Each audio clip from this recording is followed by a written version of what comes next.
Montblanc hauria d'haver acollit aquest cap de setmana la 25a edició de l'acampada jove, però a causa de la Covid-19 no va ser possible. Tot i això, des de les joventuts d'Esquerra Republicana van decidir continuar fent acció política i van organitzar una trobada d'estiu per a tota la militància a l'església de Sant Francesc. En aquest acte polític també va participar Pere Aragonès, coordinador nacional d'Esquerra Republicana, on va agrair l'esforç de tot el jovent republicà.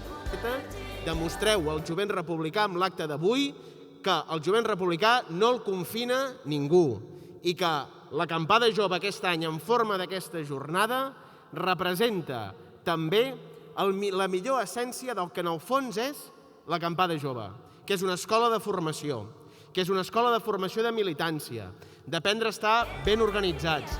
Des de l'Ajuntament de Montblanc van lamentar la suspensió de l'acampada jove, especialment en aquest any de molt de treball i dedicació perquè es pogués dur a terme, ja que la riuada del Francolí va perjudicar la zona on se celebrava el festival.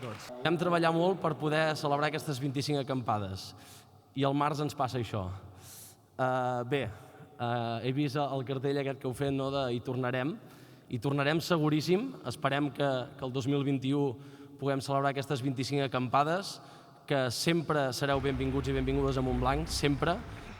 En l'acte on va assistir un centenar de militants també van reivindicar i demanar l'amnistia per tots els presos polítics i van criticar i acusar la família Borbó. Ara l'esperança és que l'any vinent, a l'estiu del 2021, es pugui celebrar aquest 25è aniversari de l'acampada jove.